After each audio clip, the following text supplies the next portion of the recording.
Sai IAS academy में सभी का स्वागत है। जैसा कि हमारी क्लास चल रही थी फिजिक्स की, है ना, उसी क्लास को जो है हम लोग आगे बढ़ा रहे हैं, ठीक है। और उस क्लास में मैंने आपको कुछ उपकरणों के नाम बताए थे, मापकों के नाम बताए थे। इलेक्ट्रोमीटर था, हाइड्रोमीटर था, हाइग्रोमीटर था, है ना, स्पीडोमीटर था, कुछ मीटर में बता दिया था। तो आज हम लोग क्या कर रहे हैं, कुछ हम लोग पहले जो है कुछ आविष्कार जो हुए हैं, है ना, उन आविष्कारों को करते हैं। कौन सी वस्तु का, है ना, आविष्कार किसने किया था, तो उनको लेकर चलेंगे, ठीक है। फिर जो मीटर वाले कुछ और यंत्र रह गए थे, मैं उनको बाद में करा दूंगा। थोड़े थोड़े करके करते, विविधता के रूप में करते हैं, ताकि चीज़ें हमें याद हो जाएं, ठीक है। तो भौतिक विज्ञान में जो हमारा विषय है ना, उसी को आगे बढ़ाते हुए हम लोग जो हैं, हमारा जो विषय है भौतिक विज्ञान,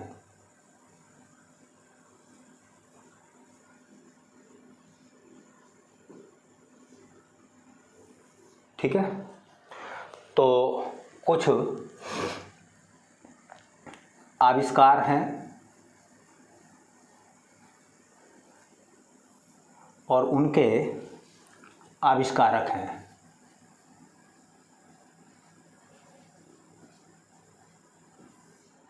ठीक है।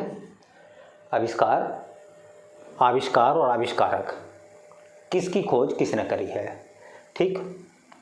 तो जैसा कि एक नाम है कंप्यूटर,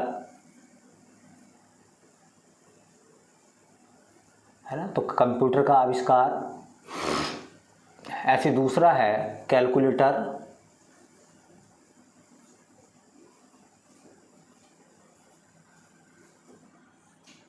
कैलकुलेटर का आविष्कार। ऐसे ही है साइकिल,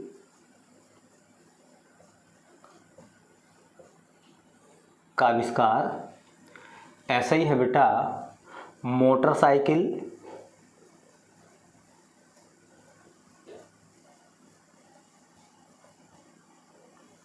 है ना। ऐसे ही है फाउंटेन पेन,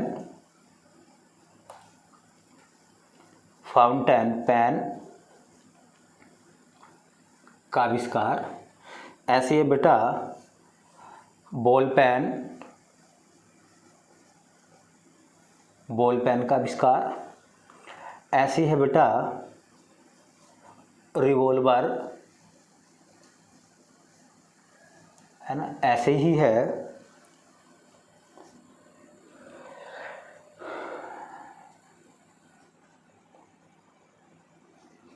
डायनामाइट,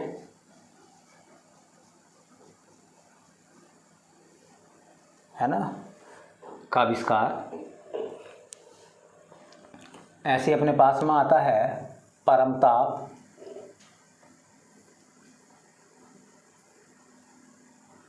और ऐसे नंबर आता है आर्क लैंप। तो आज मैंने आपको 10 नाम लिखवाए हैं, 10-10 करके करते हैं, धीरे धीरे याद भी होने हैं, ठीक है। उनको याद भी करना हमें, और थोड़े थोड़े करके हमें उन्हें पढ़ना भी है, ताकि हमें चीज़ें याद हो जाएं, ठीक है। तो कंप्यूटर के बारे में सब जानते हैं कि कंप्यूटर का आविष्कार जो करा था, खोज जो करी थी, वो चार्ल्स बेबेज ने करी थी, है ना, चार्ल्स बेबेज। कैलकुलेटर की खोज बी पास्कल ने करी थी, बी पास्कल, है ना। द्रव्यदाब का मात्रक भी पास्कल के नाम पर रखा गया है, पास्कल, मैं बताऊंगा आगे। साइकिल की खोज करी थी मैकमिलन के द्वारा साइकिल की खोज हुई थी। मोटरसाइकिल, जो मोटरसाइकिल है, उस मोटरसाइकिल की खोज करी थी एडवर्ड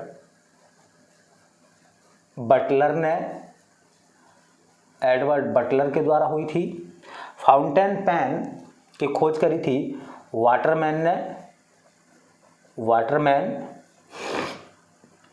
बॉल पेन की खोज करी थी सी बोरो ने, एसएससी में पूछा गया क्वेश्चन है ये, सी बोरो के द्वारा हुई थी। रिवॉल्वर की खोज करी थी सैमुअल कोल्ट ने, सैमुअल कोल्ट, है ना। डायनामाइट की खोज सबको याद है बेटा, अल्फ्रेड नोबल, अल्फ्रेड नोबल ने करी थी, है ना। परमताप की खोज करी थी लॉर्ड केल्विन, केल्विन ने। आर्क लैंप की खोज करी थी डेवी ने, आर्क लैंप। मैं एक ऐसी बताऊंगा आपको, सेफ्टी लैंप, है ना। कोयले की खानों में जो लोग काम करते हैं उन्हें सुरक्षा के लिए सेफ्टी लैंप दिया जाता है। वो सेफ्टी लैंप भी डेवी ने बनाया था, बाद में बात करेंगे उसके बारे में। परमताप, है ना, ये जो परमताप है इसका मान कभी कभी पूछ लेते हैं। तो परमताप का मान होता है -273.73 डिग्री सेंटीग्रेड। ये याद रख के चलें, है ना। परमताप क्या है? किसी भी वस्तु पर उपस्थित न्यूनतम ताप। ये क्वेश्चन भी एग्जाम में पूछा गया है ना, कि परमताप किसे कहते हैं। तो किसी भी वस्तु पर उपस्थित, संसार में किसी भी वस्तु पर उपस्थित न्यूनतम ताप को परमताप कहते हैं। तो परमताप क्या है? परमताप एक न्यूनतम ताप है, न्यूनतम ताप। पहली बात याद रखेंगे, क्वेश्चन याद हो जाएगा आपको। परमताप क्या है? किसी भी वस्तु पर उपस्थित न्यूनतम ताप को परमताप कहते हैं। दूसरा सवाल ये, परमताप का मान कितना होता है? -273.73 डिग्री सेंटीग्रेड। तीसरा सवाल यहाँ से ये है कि परमताप के बारे में जानकारी किसने दी थी? लॉर्ड केल्विन ने। याद रहेगी? चलिए आगे। डायनामाइट सब जानते हैं, अल्फ्रेड नोबल ने खोज करी थी। ये अल्फ्रेड नोबल जो है स्वीडन के रहने वाले थे, है ना। स्वीडन जिसकी राजधानी स्टॉकहोम है, ठीक है। उन्होंने डायनामाइट की खोज करी थी। अल्फ्रेड नोबल की संपत्ति से ही नोबल पुरस्कार दिए जाते हैं, जो कि 6 क्षेत्रों में दिए जाते हैं: भौतिकी, रसायन, चिकित्सा, साहित्य, अर्थशास्त्र और शांति, ठीक है। मैं बाद में पढ़ाऊंगा आपको नोबेल प्राइज के बारे में, ठीक है। रिवॉल्वर की खोज सैमुअल कोल्ट ने करी थी। Ball pen, ball pen, ball pen का मतलब जो हमारे पास पेन है ना, जो आपके पास पेन है उसमें एक दाना है, बॉल की तरह है ना, ठीक है। तो बॉल पेन की खोज सीबोरो ने करी थी। फाउंटेन पेन, वो वाला निब वाला जिसकी निब चिरी हुई होती थी, उसकी खोज वाटरमैन ने करी थी। यह क्वेश्चन पूछा जाता है कि फाउंटेन पेन जो है वो किस प्रिंसिपल पर काम करता है, सिद्धांत पर काम करता है? तो केशिकात्व का सिद्धांत, केशिकात्व के सिद्धांत पर काम करता है ये, है ना। Motorcycle Edward Butler, cycle Macmillan, है ना। कैलकुलेटर जिससे हम गणना करते हैं, है ना, बी पास्कल ने करी थी। मैंने बताया था पास्कल, पास्कल के नाम पर ही द्रव दाब का मात्रक पास्कल भी है। कंप्यूटर सब जानते हैं, आज की डिमांड है, चार्ल्स बेबेज ने खोज करी थी। तो ये 10 मैंने आपको खोज कराई हैं, है ना। इन 10 खोजों को जो है आप अच्छे से याद कर ले बेटा, ठीक है। और मैं 10-10 करके आपको कराता रहूँगा, आपको याद हो जाएंगी सब चीज़ें। और कोई जानकारी होती है तो मैं बता देता हूँ। चलिए आगे।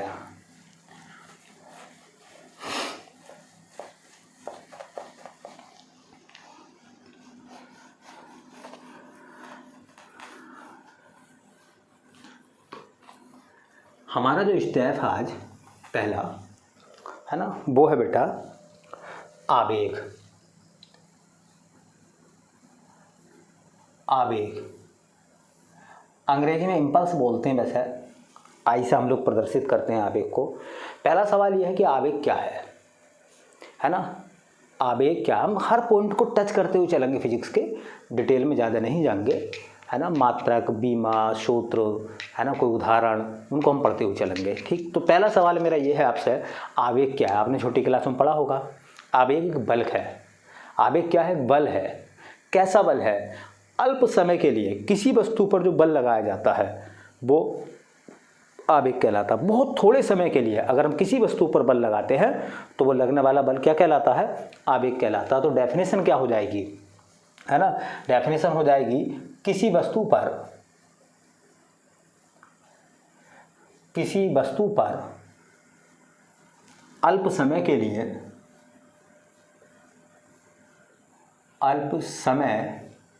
लिए जो बल लगता है,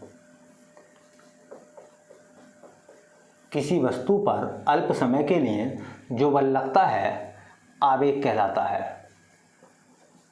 आवेग कहलाता है। ये तो होगी डेफिनेशन, है ना। सूत्र क्या होता है बेटा? आवेग बराबर होता है बल गुणा अल्प समय। बल और अल्प समय के गुणनफल को हम आवेग कहते हैं। मात्रक क्या बनेगा बेटा इसका? तो मात्रक, बल का मात्रक सबको पता है ना, न्यूटन। और समय का मात्रक क्या होता है बेटा? मीटर। तो इसका मात्रक हो गया न्यूटन मीटर। इसकी बीमा क्या बनेगी बेटा? बीमा, इसकी बीमा की बात करें तो न्यूटन की बीमा होती है mL/t-2। समय का मात्रक होता है सेकेंड, तो न्यूटन सेकेंड गुणा समय की बीमा टी की पावर एक ये है, तो इसकी बीमा हो जाएगी mL/t-2 में से एक कम करोगे तो -1, इसकी बीमा हो जाएगी mL/t-1। राशि कैसी है? आवेग, है ना, तो राशि है सदिश। ठीक है। एग्जाम में क्या पूछेगा वो आपसे? एग्जाम में पूछेगा कि आवेग कैसी राशि है, तो आप कहोगे सदिश। दूसरा सवाल आवेग की बीमा क्या है? mL/t-1। तीसरा सवाल आवेग का मात्रक क्या है? Newton second. अगर वो उदाहरण पूछता है तो कुछ उदाहरण बहुत अच्छे हैं इसके, मैं आपको बता दूं, है ना। उदाहरणों की हम बात करें तो कुछ उदाहरण हैं, जैसे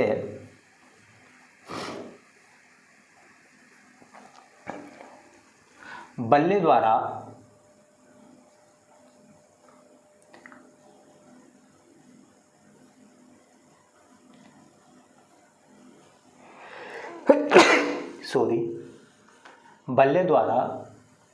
गेंद पर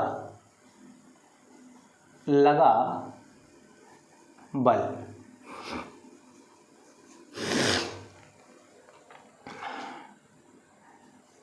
हथौड़े द्वारा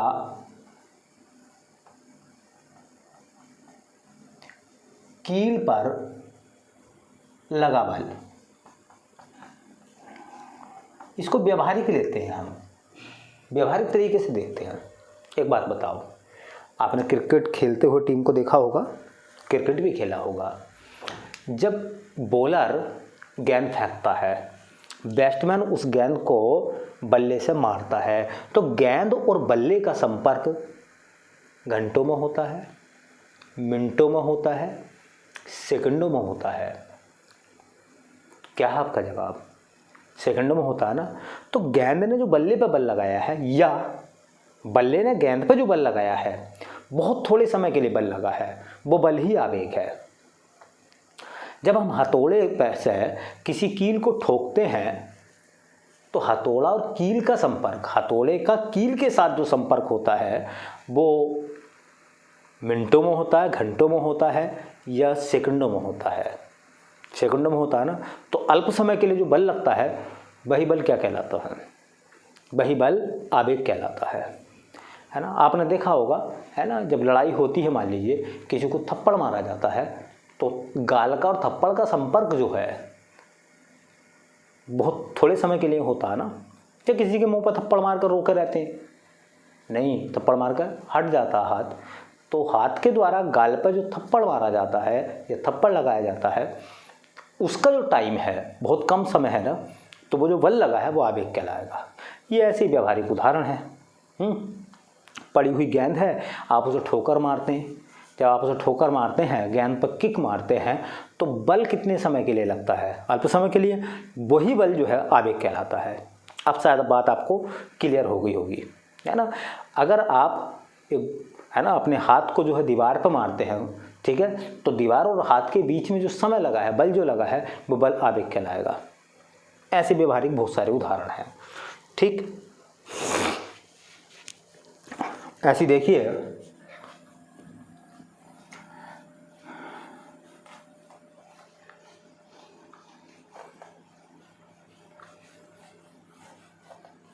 दूसरा टॉपिक, छोटे छोटे पॉइंट हैं ये, इनसे ही हमें अपनी बात पूरी करनी है। यहीं से क्वेश्चन एग्जाम में पूछे जाते हैं, एग्जाम में क्वेश्चन खूब आते हैं यहाँ से, है ना। तो नेक्स्ट टॉपिक है अपना संवेग।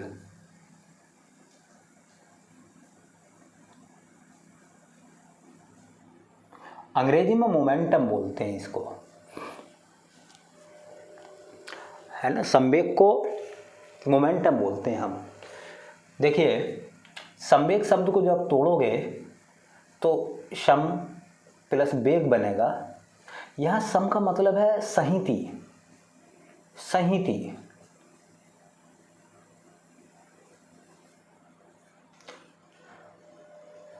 और वेग तो वेग ही होता है बेटा। सहिति का मतलब होता है द्रव्यमान, और वेग, है ना। इसलिए कहा जाता है कि द्रव्यमान और वेग का गुणनफल क्या कहलाता है? संवेग कहलाता है।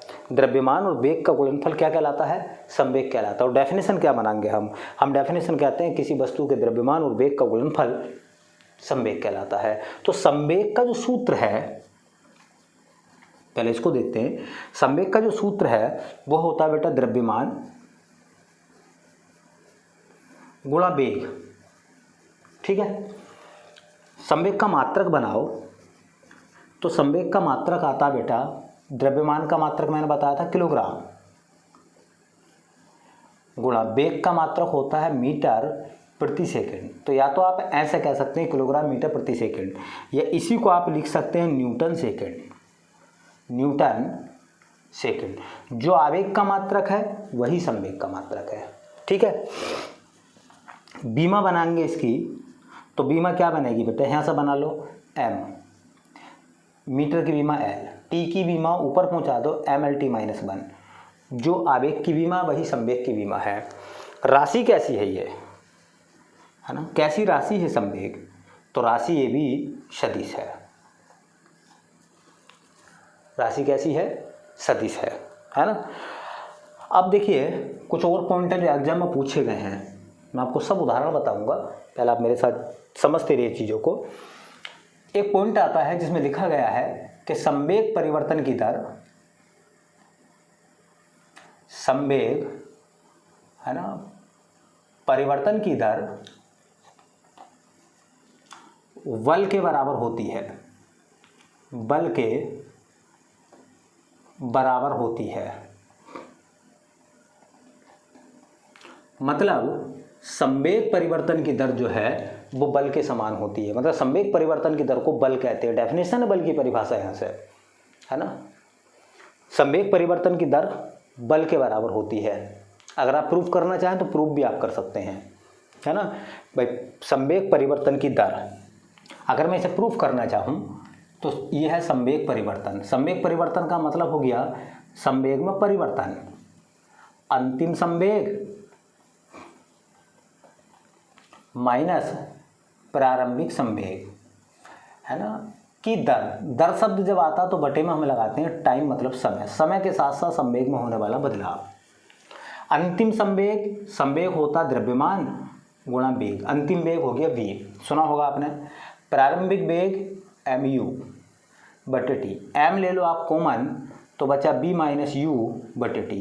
ये मैंने आपको बताया था, ये होता त्वरण, और m हम बोलते किसे है, f को। तो बताइए संवेग परिवर्तन की दर किसके बराबर हो गई? बल के बराबर हो गई, नहीं हो गई? आपको ये प्रूफ नहीं करना है, आपको लाइन याद रखती है।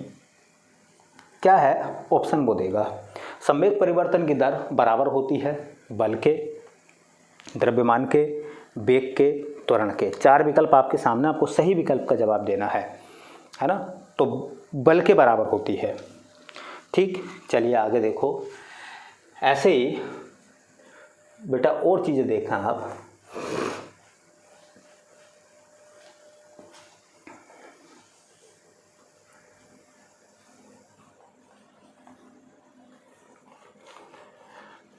और चीज़ों को हम देखते हैं संवेग में, तो आपने एक चीज़ पढ़ी होगी, है ना, मैं बताऊंगा वैसा आगे चल कर आपको, कि आपने एक क्वेश्चन, एक पॉइंट पढ़ा होगा कि kinetic energy K equal to होता है 1/2 mv² होता है, ठीक है। और आपको पता है कि संवेग P बराबर होता है mv। अगर मैं यहाँ से v का मान निकालूं तो P/m हो जाएगा।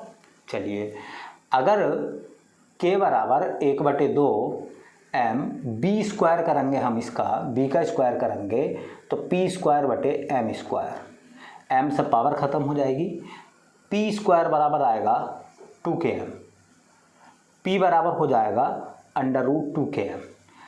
ये K काइनेटिक एनर्जी है, m द्रव्यमान है वस्तु का। आपको ये प्रूफ नहीं करना है, मैं आपको बता रही हूँ कि प्रूफ आपको नहीं करना है, एक क्वेश्चन है जिसका जवाब हमें ढूंढना है, ठीक है। अब सवाल ये है, दो वस्तुओं के संवेग समान है, दो वस्तुओं के संवेग समान है, दो वस्तुओं के संवेग समान है। अगर दो वस्तुओं के संवेग समान है तो P बराबर P, अर्थात √2k1m1 पहली वस्तु के लिए, दूसरी वस्तु के लिए 2k2m2। देखो अंडर से अंडर रूट, 2 से 2 खत्म, इसका मतलब k1m1 बराबर k2m2, है ना। इससे सूत्र प्रूफ हो रहा है, इससे सूत्र प्रूफ ये हो रहा है कि k1/k2 बराबर m2/m1। हिसाब लगा लो, k2 इसके बटे में आ जाएगा, m1 इसके बटे में पहुंच जाएगा। इससे एक बात सामने आ रही है कि 1 के सामने 2 है, इसका मतलब k प्रोपोर्शनल होगा 1/mk, उल्टा प्रभाव पड़ेगा। इसका मतलब क्या समझे आप? इसका मतलब बेटा ये है कि अगर दो वस्तु, एक हल्की है और एक भारी है, मेरी बात को ध्यान से समझना, दो वस्तु हैं, एक हल्की है और एक भारी है, दोनों के संवेग बराबर हैं, तो किसकी गतिज ऊर्जा ज़्यादा होगी, किसमें काइनेटिक एनर्जी का मान ज़्यादा होगा, ठीक है। तो देखिए 1 के साथ में 2 आ रहा है, इसका मतलब द्रव्यमान और काइनेटिक एनर्जी एक दूसरे के अपोजिट होती हैं, कब? जब उनके संवेग समान हो, है ना। तो सवाल यह है कि दो वस्तुओं के संवेग समान हैं, तो नतीजा क्या निकलेगा, रिजल्ट क्या आएगा, है ना। हल्की वस्तु जिसका द्रव्यमान कम होगा, हल्की वस्तु की गतिज ऊर्जा अधिक होगी,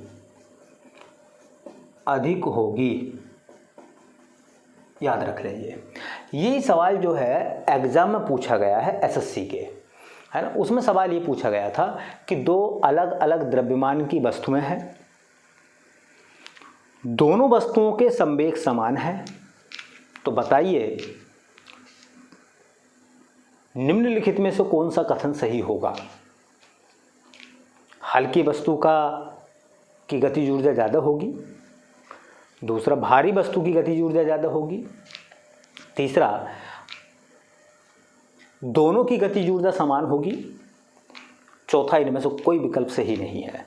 ये सवाल एसएससी जैसे एग्जामों में पूछा गया है, तो आप हिसाब लगा लीजिए, अगर दो वस्तुओं के संवेग समान हैं, दो वस्तुओं के संवेग समान हैं, ठीक है ना, तो याद रख लें दो वस्तुओं के संवेग अगर समान हैं तो जो हल्की वस्तु है उसमें गतिज ऊर्जा ज़्यादा होगी, वो तेज़ी से दौड़ रही होगी, और जो भारी वस्तु है उसकी गतिज ऊर्जा कम होगी, ठीक है। इसलिए मैंने आपको लिखवाया है, आपको ये पूरा याद रखने की ज़रूरत नहीं है, ये रटने की ज़रूरत नहीं है, कंसेप्ट था ये, मैंने आपको बताया है। आपको सिर्फ इतना याद रखना है कि दो वस्तुओं के संवेग अगर समान है तब हल्की वस्तु की गतिज ऊर्जा अधिक होगी और भारी वस्तु की गतिज ऊर्जा कम होगी।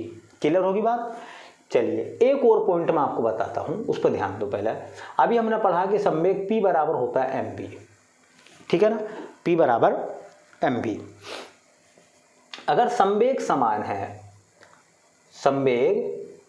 समान है तो नतीजा क्या निकलेगा भैया? नतीजा निकलेगा कि P1, या आप ये कह सकते हो P बराबर P, अर्थात m1v1 बराबर m2 v2, है ना। इसमें आप ये कह सकते हो कि m1 बटे m2, m2 इसके बटे में आ जाएगा, ये इधर पहुंच जाएगा v2, तो v2 बटे v1। इसका मतलब m व्युत्क्रमानुपाती 1/b। यहाँ से एक नतीजा निकल लिया है। यहाँ से नतीजा ये निकल लिया बेटा कि जब दो वस्तुओं के संवेग समान होंगे तो जो हल्की वस्तु है उसका वेग ज़्यादा होगा। उल्टा प्रभाव है, जिसका द्रव्यमान ज़्यादा उसका वेग कम है, ये उल्टा प्रभाव है। अगर m का मान ज़्यादा तो b का कम होगा, m का मान कम है तो b का ज़्यादा होगा, है ना। संवेग अगर दो वस्तुओं के समान है तो नतीजा आपको क्या याद रखना है ना। आपको याद रखना है हल्की वस्तु का वेग अधिक होगा अगर संवेग समान है तो। क्लियर होगी बात। हल्की वस्तु का चूंकि वेग ज़्यादा है तो गतिज ऊर्जा भी ज़्यादा होगी। ये कंसेप्ट भी यही रिलेटेड हो गया। तो आपको क्या याद रखना है मेरे साथ, आपको याद रखना है संवेग अगर समान है तो हल्की वस्तु की गतिज ऊर्जा भी ज़्यादा होती है और हल्की वस्तु का वेग भी ज़्यादा होता है। अब मैं आपको एक उदाहरण देता हूँ। एक उदाहरण ये देता हूँ, देखिए आपको एक उदाहरण ये समझना पड़ेगा कि एक मोटरसाइकिल है और एक कार है। क्लियर है। दोनों का अगर संवेग समान है तो आप बताइए किसकी स्पीड ज़्यादा होगी। मोटरसाइकिल की स्पीड ज़्यादा होगी क्योंकि वो हल्की है, उसका द्रव्यमान कम है, संवेग समान है तब। अब एक और सवाल यहीं से उठाते हैं हमने जो पढ़ा है, हमने पढ़ा बेटा कि P अणु के बराबर होता है mb के। mb का मतलब है एक ट्रक है, ट्रक में वजन ज़्यादा है, और एक मोटरसाइकिल है। समझो मेरे ध्यान हिसाब से समझना। एक ट्रक है, एक मोटरसाइकिल है। ट्रक की स्पीड भी 40 किलोमीटर प्रति घंटा और मोटरसाइकिल की स्पीड भी 40 किलोमीटर प्रति घंटा है। बता सकते हैं किस वस्तु का संवेग ज़्यादा है, ट्रक का या मोटरसाइकिल का। चूंकि संवेग द्रव्यमान और वेग का गुणनफल है, वेग तो दोनों का बराबर है। जिस वस्तु का द्रव्यमान ज़्यादा होगा उसका संवेग भी ज़्यादा होगा। ठीक है। अब सवाल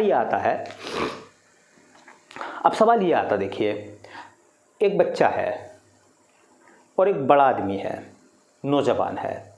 दोनों जो हैं वो दौड़ रहे हैं, दोनों की स्पीड बराबर है दौड़ने की।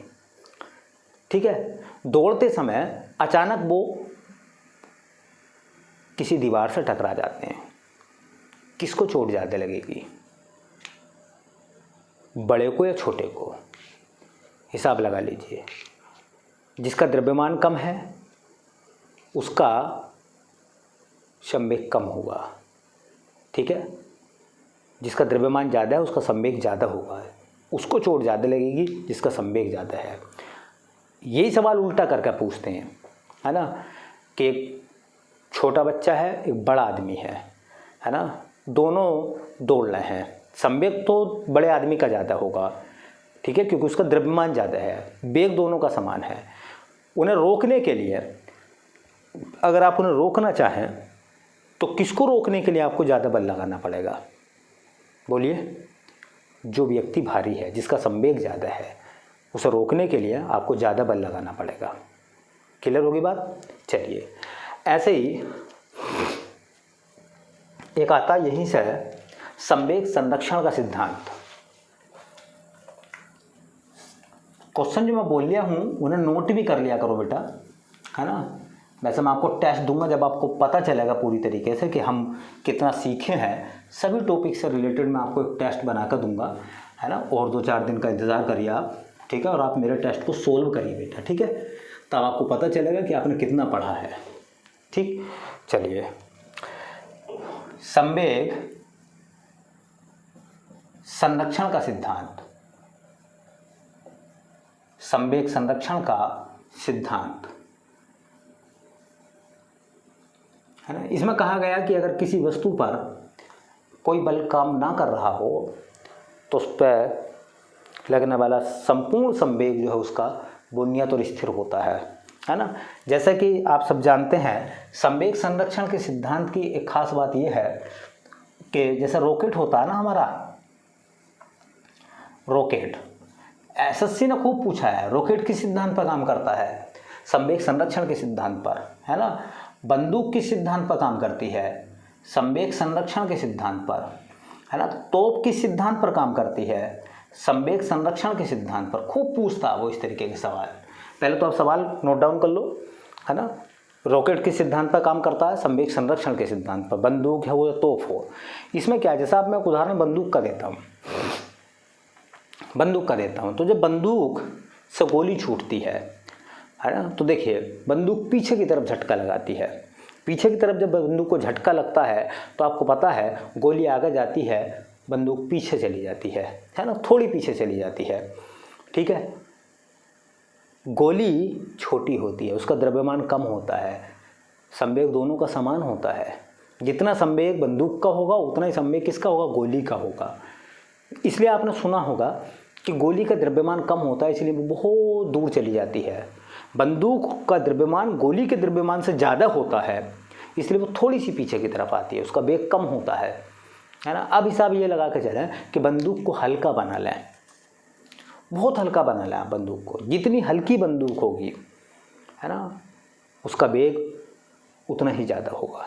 इसलिए कहा जाता है कि बंदूक अक्सर भारी बनाई जाती है, तोप हमेशा भारी बनाई जाती है।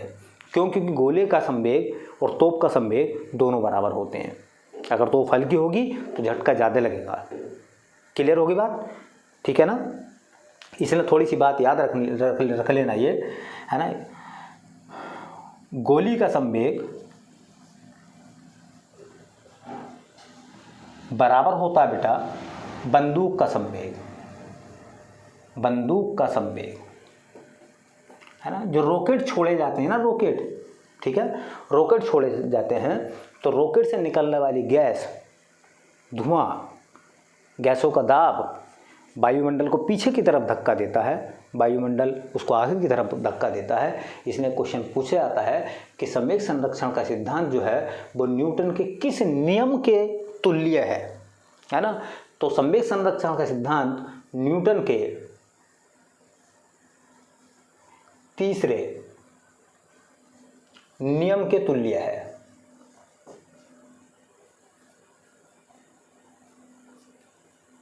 मतलब संवेग संरक्षण के सिद्धांत की तुलना अगर की जाए तो न्यूटन के किस नियम से करेंगे आप? तो न्यूटन का पहला नियम, दूसरा नियम, तीसरा नियम, तो तीसरे नियम से हम लोग तुलना करते हैं, ठीक है। तो आज मैंने आपको कुछ खोजें बताई हैं। मैंने आज आपको आवेग के बारे में बताया है, मैंने आज आपको संवेग के बारे में बताया है। नोट्स बनाते रहिए आप, पढ़ते रहिए आप, मेरे टेस्टों को सोल्व करते रहिए आप। मैं देता रहूँगा उस टेस्ट, आपको मिलने शुरू हो जाएंगे अब टेस्ट आपको, ठीक है।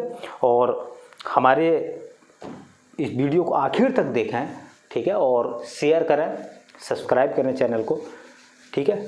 और मिलते हैं नेक्स्ट वीडियो में, तब तक के लिए आप सबका धन्यवाद।